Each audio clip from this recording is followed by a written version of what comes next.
하나님의 아들 예수 그리스도의 복음의 시작이라. 아멘. 오늘부터 마가복음을 묵상하려 합니다. 마가복음은 사복음서 중에서 가장 먼저 쓰여졌습니다. 마가복음의 저자는 마가입니다. 마가를 예수님의 12 제자 중에 하나라고 생각하시는 분들이 가끔 있더라고요. 아닙니다. 자, 그런데 예수님의 12 제자 중에 하나가 아닌 마가가 예수님의 말씀과 행하심을 담은 복음서를 가장 먼저 썼다는 것 참 놀랍지 않습니까? 마가가 복음서를 쓰게 된 사연, 그 비하인드 스토리를 살펴보도록 하겠습니다. 사도행전 말씀을 전할 때 제가 말씀을 드렸습니다. 복습해 보겠습니다. 오순절날 성령께서 임하심으로 교회가 시작되었습니다. 여러분 혹시 오순절날 성령께서 임하셨던 그 장소를 혹시 기억하십니까? 예, 마가의 다락방이죠. 마가의 다락방에 약 120명의 사람들이 모여 앉아 있었습니다. 근데 유대인들은요, 해병대나 신천지처럼 칼같이 그 줄을 맞추어서 앉지는 않습니다. 그들은 기본적인 자세가 옆으로 반쯤 누운 자세입니다. 비스듬히 기대에 앉아서 있는 것이 그들이 정상적인 자세입니다. 120명이나 그 다락방에 편하게 앉아 있었단 말이에요. 그러니까 다락이 그 정도니까 그 집의 규모가 어느 정도인지 우리가 대략적으로 추산할 수가 있습니다. 상당한 크기의 저택이었을 것입니다. 마가는 부잣집 아들이었어요. 아마도 곱게 자랐으리라 추측됩니다. 또한 성경에 보면 마가는 바나바의 생질이라고 나와 있습니다. 생질이라는 것은 조카를 의미합니다. 바나바라는 사람은 우리가 잘 아는 것처럼 최초의 교회인 예루살렘 교회에서 굉장히 유명한 사람이었습니다. 바울보다 더욱 영향력이 있었고 인정받던 사람이었어요. 그의 별명이 위로자였습니다. 그러니까 사람들이 그를 보면 위로를 얻었다는 거예요. 바나바와 바울이 안디옥 교회에 파송을 받아서 선교 여행을 떠날 때 이 마가가 동행을 했습니다. 물론 바나바의 영향력도 있었을 것이고 마가의 자원도 있었겠지요. 하지만 지금도 선교가 그렇게 힘든데 당시에는 오죽했겠습니까? 그것도 부잣집 아들, 곱게 자란 마가에게는 개고생이었을 것입니다. 어떤 이유 때문인지 성경에 나와 있진 않지만 마가는 선교 여행 도중에 중도 하차합니다. 포기해버립니다. 팀을 이탈해서 집으로 돌아가 버렸어요. 여기에 대한 설은 분분합니다. 마가가 풍토병에 걸려서 돌아갔다라는 설도 있고요. 혹은 선교팀 내에서 갈등이 있었다라는 설도 있습니다. 만약에 선교팀 내에서 갈등이 있었다면 아마도 바울과의 갈등이었던 것으로 추측할 수 있어요. 왜 그러냐 하면요, 바울은 일 중심의 사람이었거든요. 일이 안 돌아가면 스트레스를 받아버리는 거예요. 근데 마가는 부잣집에서 자라나서 그런지 매우 낭만적인 사람이었습니다. 이게 사사건건 부딪히는 것이죠. 그런데 가장 압도적인 지지를 받는 설은 향수병 때문에 돌아갔을 것이라는 설입니다. 어쨌든 마가는 선교를 중도에 포기해버립니다. 자, 선교팀에서 중도에 마가가 떠나버리면 정신적으로 물질적으로 여러 가지 의미에서 막대한 피해를 이 팀에 끼쳤을 것입니다. 자, 시간은 흐르고 바울과 바나바는 2차 전도 여행을 계획합니다. 그런데 1차 전도 여행에서 중도 이탈한 마가를 선교팀에 다시 참여시킬 것인가에 대한 문제 때문에 바나바와 바울이 맞섭니다. 의견이 대립돼요. 바나바는 인품이 좋았습니다. 아주 너그러운 사람이었기 때문에 마가를 데려가자, 다시 한번 기회를 주자고 이야기했고, 바울은 절대 그럴 수 없다라고 이야기했습니다. 이 의견 대립은 급기야 큰 싸움이 돼버렸습니다. 얼마나 싸움이 컸으면 성경에 그 흔적이 남았겠어요. 자, 마가로 인하여 이때부터 바나바와 바울은 결별합니다. 자, 바나바는 바울과 결별한 후에 마가를 데리고 자체적으로 별도의 선교 여행을 떠납니다. 그런데 이후에 바나바는 더 이상 성경에 등장하지 않아요. 설에는 바울과 헤어진 후에 바나바가 일찍 사망했다는 설도 있습니다. 그런데 성경에는 마가는 등장합니다. 자, 우리 한번 찾아보겠습니다. 디모데 후서 4장 11절 말씀입니다. 신약 성경 346쪽입니다. 346쪽. 디모데 후서 4장. 신약 성경 디모데 후서 4장 11절. 여러분이 한번 읽어 주시기 바랍니다. 시작. 누가만 나와 함께 있느니라. 내가 올 때에 마가를 들고 오라. 그가 나의 일에 유익하니라. 아멘. 바울 사도가 이제 늙고 병들었어요.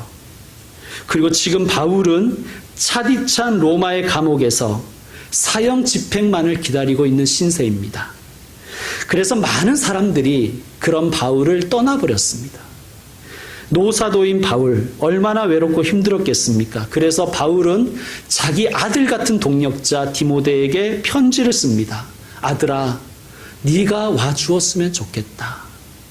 그러면서 한 가지 더 부탁을 하는데 뭐라고 부탁을 하냐면 네가 올 때 마가를 좀 데리고 와라. 이렇게 얘기하는 거예요.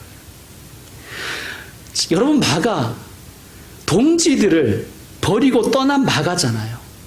여러 면에서 아마 마가라면 이 바울이 진절머리를 쳤을 거예요. 그런데 지금 바울이 마가에 대해서 이렇게 이야기합니다. 그가 나의 일에 유익하니라. 여기서 나의 일이라는 것은 뭐 개인적인 일이 아니라 그의 주의 일을 이야기하는 것이며 선교를 의미하는 것입니다. 마가가 바뀐 거예요. 그렇게 무책임하고 철부지 부잣집 아들인 마가가 달라졌습니다. 여러분, 무엇이 마가를 이렇게 변화시켰을까요? 물론 훌륭한 인품을 가졌던 바나바 삼촌의 영향력도 있었겠지만 성경에는 그 이유를 상상해 볼 수 있는, 유추해 볼 수 있는 그런 말씀이 한 군데 더 있습니다. 베드로 전서 5장 말씀을 찾겠습니다. 383쪽입니다. 383쪽 베드로 전서 5장 13절입니다. 베드로 전서 5장 13절을 제가 읽겠습니다. 택하심을 함께 받은 바벨론에 있는 교회가, 여러분 바벨론, 제가 요한계시록 강의할 때 이 바벨론에 대해서 말씀드렸습니다. 바벨론은 어디를 가리킨다고 말씀드렸죠? 예, 로마지요. 당시의 그리스도인들은 로마를 바벨론이라고 불렀다고 말씀드렸습니다. 바벨론, 즉 로마에 있는 교회가 너희에게 문안하고 내 아들 마가도, 자, 베드로가 지금 마가를 내 아들이라고 표현하는 거예요. 내 아들 마가도 그리하느니라. 내 아들 마가. 자, 당시에는 스승이 아끼는 제자, 사랑하는 제자를 아들로 불렀습니다. 내 아들아, 이렇게 불렀어요. 내 아들아. 여러분, 베드로가 누굽니까? 우리가 아는 것처럼 베드로는 누구예요?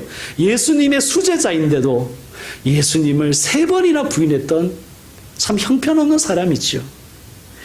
그는 실패와 배신과 넘어짐의 대명사입니다. 실패와 배신과 넘어짐에 대해서 이야기할 때 베드로를 빼놓고 얘기할 수가 없는 거예요. 자, 여러분 상상력을 발휘해 보십시다. 베드로 사도가 마가에 대해서 들은 거예요. 마가가 선교 여행을 같이 갔다가 중도 포기했다더라. 그가 참 무책임하더라. 그가 주의 일을 너무 쉽게 여기더라. 주의 일에 도움이 안 되더라. 이런 이야기를 들었을 것입니다. 들었을 수도 있어요. 혹은 마가가 직접 베드로 선생님을 찾아왔을 수도 있어요. 마가는 아마도 죄책감에 시달렸을 것입니다. 내가 주의 십자가를 버렸다니. 그는 스스로에게 무척 실망했을 거예요. 자책했겠죠. 야, 나란 놈 정말 한심하다. 정말 한심하다.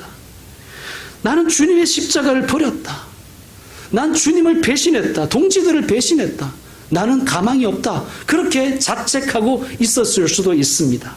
그런 마가를 베드로가 거두어 줍니다. 아마도 베드로는 자기의 젊은 시절의 그 실패와 넘어짐을 젊은 마가에게서 봤겠죠. 그리고 자기도 그때 좌절하고 자책하며 죄책감의 눈물을 흘렸었던 그때를 마가를 통해서 다시 회상했겠죠. 그래서 마가가 얼마나 지금 비참한 심정일지, 그의 영적 상태가 얼마나 처참할지를 다른 사람은 몰라도 베드로는 이해했을 것입니다. 베드로는 실패의 경험이 있는 사람이었기에 마가에게 상처 입은 치유자가 될 수 있었습니다. 3번씩이나 주님을 부인하고 배신했던 그 고통스러운 경험을 가지고 있었기 때문에 마가에게 위로를 줄 수가 있었습니다. 아마 마가를 만나서 이렇게 얘기하진 않았을 거예요. 나 때는 말이야, 라떼 이즈 홀스 이러면서 뻘짓하진 않았을 거예요. 분명히 그는 이렇게 얘기했을 것 같습니다. 영적 아들로 받아주면서, 사랑하는 마가야, 방황하지 말아라. 어깨 늘어뜨리지 말아라. 너 실패했다고 그렇게 자신을 포기하지 말아라. 너 내가 어떤 사람인지 잘 알지 않느냐. 마가가 베드로에게 얼마나 깊은 영향력을 받았든지 그 증거가 오늘 말씀입니다. 하나님의 아들 예수 그리스도의 복음의 시작이라. 여러분 혹시 베드로가 예수님께 했던 고백을 기억하십니까? 예수님이 제자들에게 물었습니다. 사랑하는 제자들아, 너희는 사람들이 나를 누구라고 하는지 혹시 아느냐? 그러니까 어떤 사람은 엘리야라고 합니다. 어떤 사람은 세례 요한이라고 합니다. 선지자 중에 하나입니다. 라고 막 얘기를 합니다. 예수님 그거 다 드시고 나서 다시 묻습니다. 그러면 너희는 나를 누구라고 하느냐? 그때 베드로가 손을 번쩍 들고 얘기했잖아요. 주는 그리스도시요 살아계신 하나님의 아들이십니다. 그것이 베드로의 고백입니다. 오늘 마가복음 1장 1절 이렇게 시작합니다. 하나님의 아들 예수 그리스도의 복음의 시작이라. 베드로를 통해서 마가는 복음을 다시 들은 거예요. 여러분, 우리는 여기에서 복음의 능력을 발견합니다. 복음은 사람을 변화시키는 능력이 있어요. 한때는 십자가의 길이 너무 힘들어서 포기하고 돌아선 마가지만, 그래서 비참한 심정으로 처참한 영적 파산 가운데 있었던 마가지만, 예수님이 사랑한 제자, 예수님을 사랑한 제자 베드로를 통해서 복음을 다시 듣습니다. 그리고 그 복음이 마가를 변화시킵니다. 복음이 마가를 주의 일에 유익한 사람으로 바꾸었습니다. 마가는 복음 앞에 다시 섰고 복음은 다시 그를 십자가 앞에 세웠습니다. 여러분, 마가복음이 언제 쓰여졌을까요? 그리고 쓰여진 목적이 뭘까요? 마가복음은 대략 서기 65년에서 70년 사이에 쓰여졌을 것이라고 추측합니다. 그럼 어디에서 쓰여졌을까요? 혹은 어디에게 누가 첫 번째 독자로 읽기를 원하고 이 마가복음이 쓰여졌을까요? 아까 읽었던 베드로 전서 말씀을 제가 다시 한번 말씀드리면, 택하심을 함께 받은 바벨론에 있는 교회에게 너희가 문안하고 내 아들 마가도 그리하느니라라고 로마 교회가 지금 인사하고 있는 장면을 소개하고 있어요. 여러분, 마가는 로마 교회의 담임 목사였습니다. 서기 65년경에 마가가 로마에서 썼든지 아니면 적어도 자신이 담당하는 로마 교구, 로마 교회 교인들에게 보낸 편지가 마가복음입니다. 그럼 왜 그 편지를 썼는가? 왜 복음서를 기록했는가? 그 저작 동기, 저작의 목적은 무엇일까요? AD 64년에는 세계사적인 사건이 벌어지는데 바로 로마 대화재입니다. 야사에 의하면 방화범은 네로였습니다. 네로 황제. 정신병을 앓던 네로가 예술적 영감이 떠오르지 않자 시상을 떠올리기 위해서 로마 시내에 불을 질렀다고 합니다. 전설이에요. 그런데 문제는 네로가 했든지 안 했든지 간에 로마 정부는 이 대참사를 수습해야 합니다. 그런데 피해가 워낙 커서 이게 수습이 잘 안 되는 거예요. 민심이 흉흉합니다. 여러분, 수습이 어려우면요, 고대나 지금이나 그 정치하는 사람들은 비슷한 짓을 합니다. 가짜 뉴스를 퍼뜨리는 거예요. 네로는 가짜 뉴스를 퍼뜨려요. 예수쟁이들이 불을 질렀다. 이때부터 그리스도인들은 혐오와 차별의 대상이 되었고 어마어마한 박해의 광풍이 불기 시작했습니다. 그리고 엄청난 고문과 학살이 자행되었습니다. 여러분, 이런 역사는 우리에게도 있었죠. 비일비재합니다. 내일이 5.18 광주 민주화운동 기념일이죠. 5.18에 대해서 당시 정권이 얼마나 많은 가짜뉴스를 퍼뜨렸는지 지금도 그것을 믿고 주장하는 사람들이 있지 않습니까? 또 1923년 9월 1일 관동 대지진이 일어났을 때 민심이 흉흉해졌어요. 그러자 일본 정부는 이것을 수습하기 위해서 가짜 뉴스를 퍼뜨렸습니다. 조선인들이 불을 질렀다. 조선인들이 우물에 독을 탔다. 조선인들이 폭동을 일으켰다는 가짜 뉴스를 퍼뜨립니다.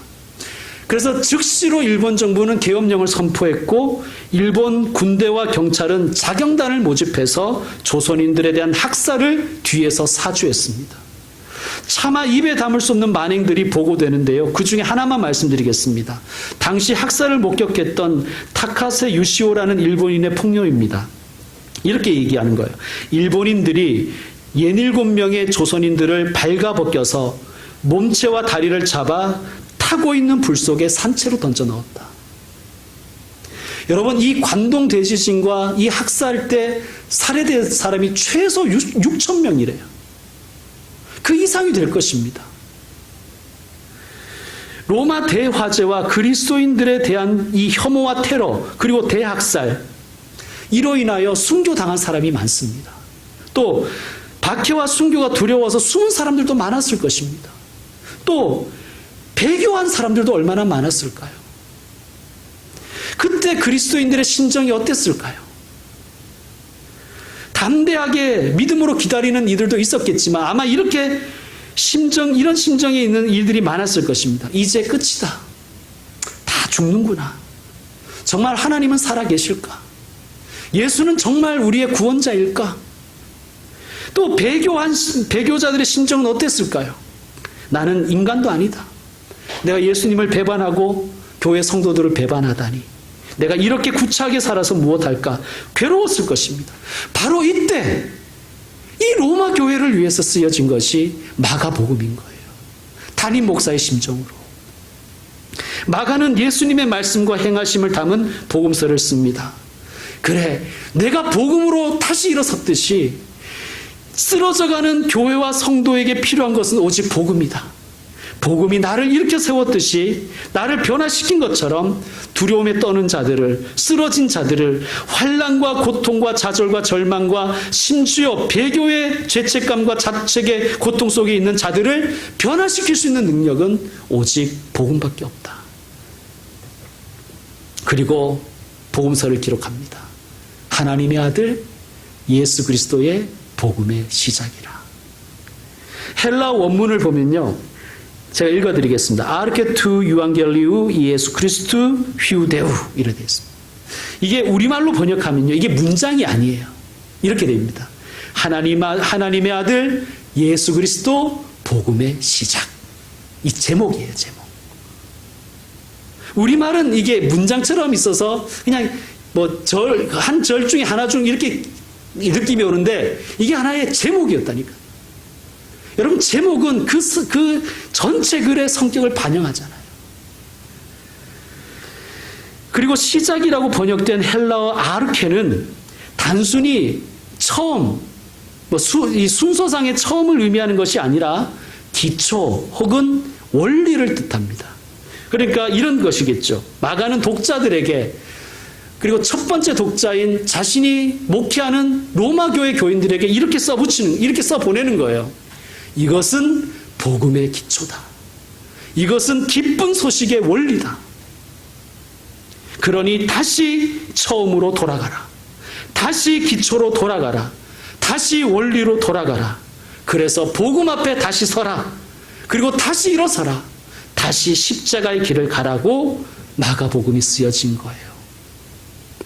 여러분, 마가가 전해준 복음서를 통하여 다시 로마 교회와 성도들은 일어설 수 있었습니다. 그 증거가 오늘날 우리가 아니겠습니까? 예수 그리스도의 복음, 여기서 의라는 것을 어떻게 해석해야 되는지에 대해서 의견이 분분합니다. 여러분, 우리가 아는 것처럼 영어의 오브는 여러 용법이 있잖아요. 그것을 소유격으로 해석할 수도 있고 주격, 목적격, 동격 등등이 있습니다. 여러분, 처음에는 그저 예수님의 여러 가지 이야기 중에 하나가 복음이라고 이해했을 거예요. 그러나 복음을 알면 알수록 예수님 자신이 복음의 주체이며 또한 목적임을 알게 될 것이고 궁극적으로 예수 그리스도가 곧 복음이라는 것을 믿게 됩니다. 여러분, 우리에게도 동일하게 적용할 수 있어요. 처음에는 복음이 그저 내가 알고 있는 많은 이야기 중에 하나일 수 있습니다. 그러나 우리가 복음 앞에 서면 우리가 복음 전파의 주체가 되어야 된다는 것을 알게 될 것입니다. 그리고 우리 역시 복음에 걸맞는 삶이 되어서 삶을 살아서 복음 그 자체가 되어야 된다는 것을 우리도 깨닫게 될 것입니다. 다시 복음 앞에 서서 복음을 알고 복음을 회복하고 복음을 전하는 삶, 그리고 복음에 부합하는 삶을 살게 되는 것, 마가복음의 저장 목적이고 그리고 우리가 마가복음을 공부하는 이유입니다. 이제 말씀 마무리하겠습니다. 저는 책을 사면 책의 서문을 반드시 읽어봅니다. 서문을 읽어보면 그 책의 저술 목적 혹은 저자의 정신, 삶을 대하는 태도를 이해하는 데 큰 도움이 되기 때문입니다. 제가 가장 인상적으로 읽었던 서문 중에 하나는 박경리의 토지였습니다. 2002년판 서문은 이렇게 끝납니다. 소멸의 시기는 눈앞으로 다가오는데 삶의 의미는 멀고도 멀어 너무나 아득하다. 점점 세월은 가고 시간은 지나가고 있는데 인생이라는 것이 살면 살수록 정말 모르는 영역이라는 뜻인 것 같아요. 여러분, 제가 이 서문을 읽으면서 신앙의 여정도 그런 것 같다라는 생각을 했습니다. 여러분, 신앙생활 하면서도요, 제가 신앙생활 얼마나 오래 했겠습니까? 모태에서부터 했으니까. 목사도 10몇 년 하면서 점점 가면 갈수록 복음이 무엇인지 헷갈릴 때가 있더라고요. 여러분은 어떻습니까? 야, 나는 예수님을 믿는다고 하는데 뭘 믿고 있지? 내가 지금 제대로 가고 있는 게 맞을까? 그냥 아득해 보일 때가 참 많습니다. 여러분은 어떤지 모르겠습니다. 오늘 본문인 오늘 본문은 마가복음의 서문입니다. 하나님의 아들 예수 그리스도의 복음의 시작이라. 여러분, 외워질 때까지 한번 읽어보십시오. 하나님의 아들 예수 그리스도의 복음의 시작이라. 아마 가슴이 울컥울컥해지는 것을 경험할 것입니다. 여러분, 마가는 실패했었어요. 그런데 그가 다시 일어섰습니다.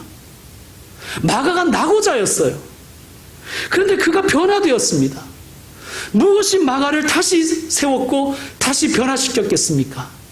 복음입니다. 다시 복음 앞에 섰기 때문에 그는 다시 일어나고 변화될 수가 있었습니다. 다시 복음 앞에 선 마가를 복음이 다시 세워주었습니다. 사랑하는 성도 여러분, 그러므로 이제 우리도 마가복음을 통해서 복음 앞에 다시 서보십시다. 복음의 기초, 복음의 원리를 다시 배워보십시다. 그동안 너무 잡다한 것들로 우리가 복잡해져 버렸습니다.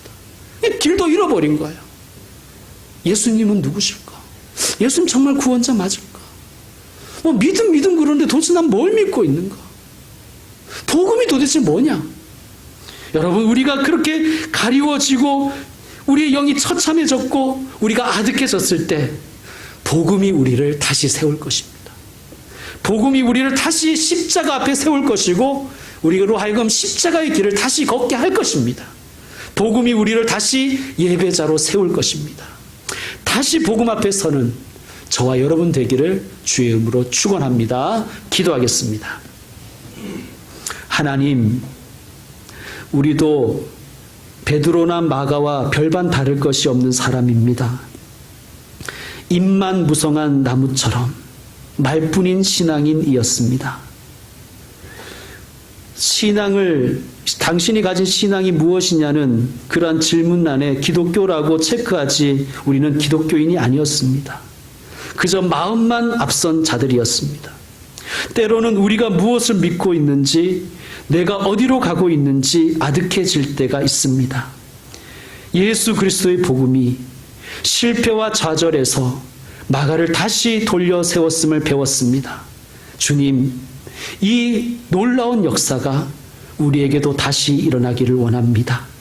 다시 십자가의 길을 가며 다시 예배자로 돌아서기를 원합니다. 주님, 이제 복음 앞에 우리를 다시 세웁니다. 다시 십자가를 바라보겠습니다. 그리고 다시 예배자로 살게 하여 주시옵소서. 예수님의 이름으로 기도드립니다. 아멘.